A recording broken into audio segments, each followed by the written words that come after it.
Thank you very much, Stanley. Can we be settled? Let's settle down. And if somebody can announce to those who are still out to come back in so that we can move seamlessly with a minimal interruption.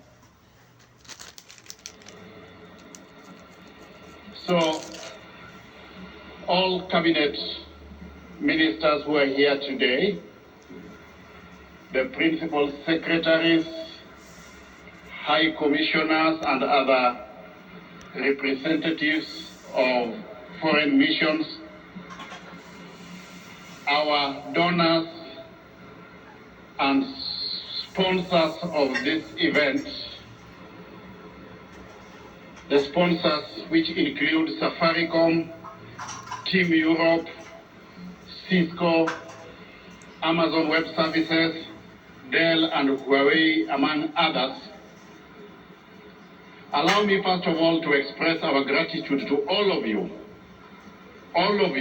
for creating time out of your busy schedules to come and join us at the Connected Africa Summit 2024. Ladies and gentlemen, this is an opportunity and a platform for us as Africa to think together in view of what is happening in our operational environment so that we can come up with a tech roadmap that can guide our digital transformation moving forward. We are today operating in an environment where factors in play keep on evolving. Dynamism in the operational environment is faster than the rate of technological innovation.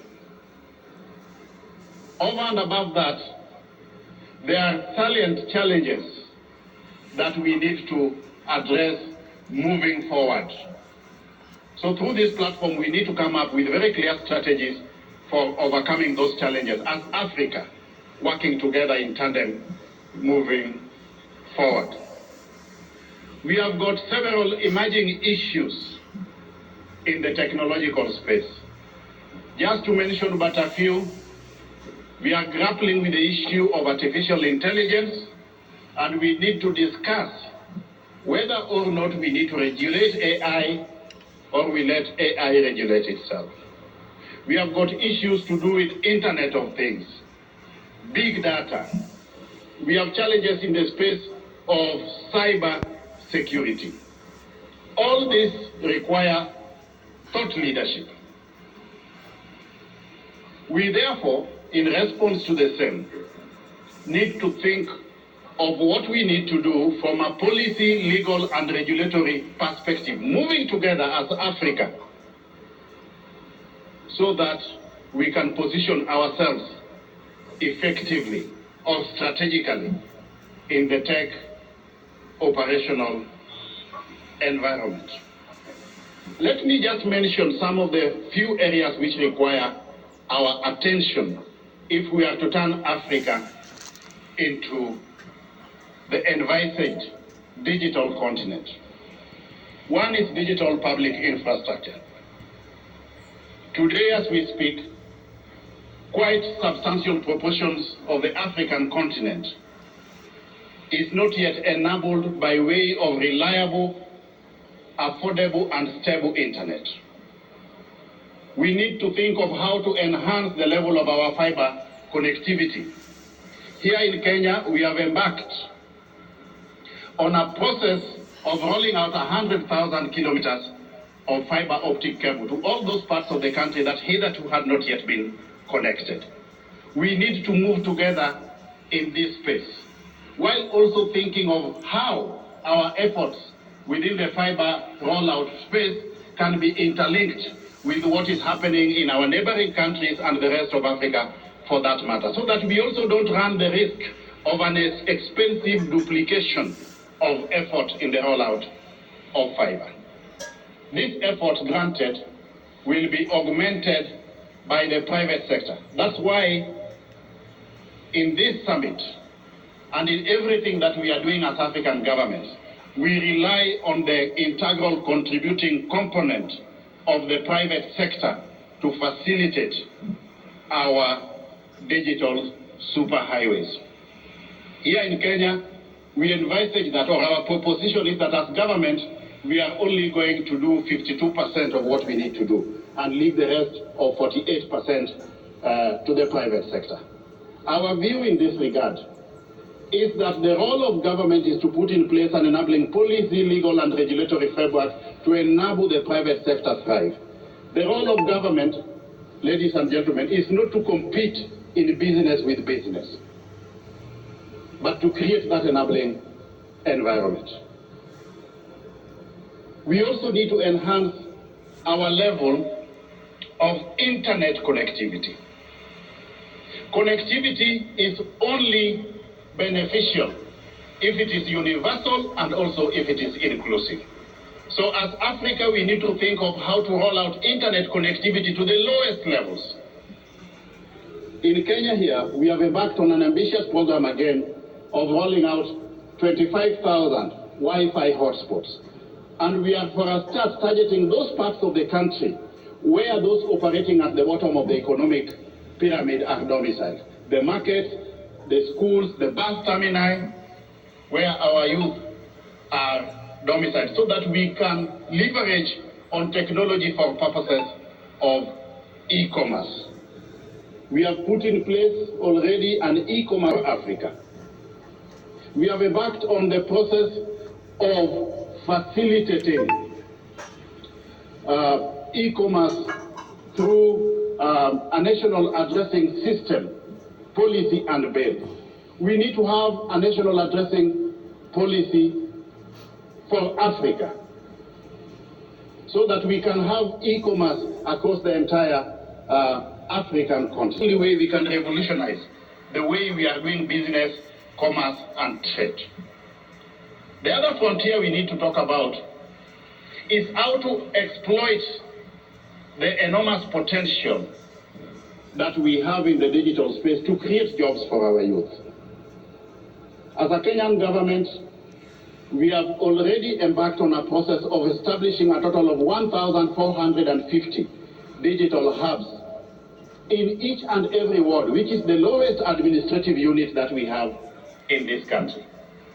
Since we embarked on this process, good people, 1 year ago, we have managed to train a total of 390,000 youth, while in the same vein created a total of 135,000 jobs for the youth within 1 year alone. And our proposition is that in the next 1 year or so, to create about 2 million jobs for our youth. This will be a major game changer to address the unemployment situation in Kenya. And we need to move in tandem as Africa to think of how we can leverage on technology or facilitate optimal uptake of the technological jobs that we have for our youth to address the unemployment challenge that we have in Africa. That is a discussion that we need to have as a continent. But with that critical public infrastructure in place, the question we need to ask ourselves as African governments is, do we still need to have manual processes in government? And the answer is a clear no. The answer is a clear no. In Kenya, we have embarked on the process of digitalizing government services and digitizing government records.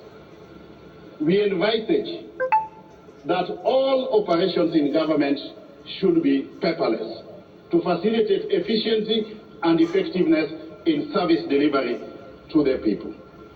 Again, we need a continental approach. Here in Kenya, we have managed already to digitalize fully 16,892 services, which are today available on our e-citizen platform. How do we move together as an African continent in the space of digitalization? Because we have no option. We must digitalize everything in Africa to re-engineer our processes so that we have efficiency and effectiveness in service delivery. Let me just give you an example to elucidate or to explain the benefit of digitalization. At the point when we embarked on this process here in Kenya, we used to collect on average about 60 million shillings per day. Through digitalization, today we are collecting up to 1 billion shillings on a given day. The revenue sources still remained more or less the same, but we have just sealed the revenue leakages and brought on board also more people into the income bracket. That is a discussion that we need to have as Africa. How do we enhance our level of digitalization to facilitate efficiency and effectiveness in service delivery to the African people?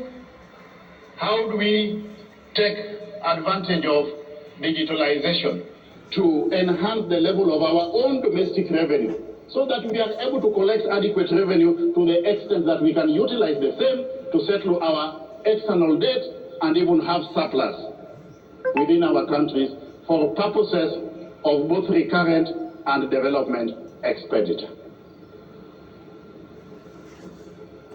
The other issue that we must discuss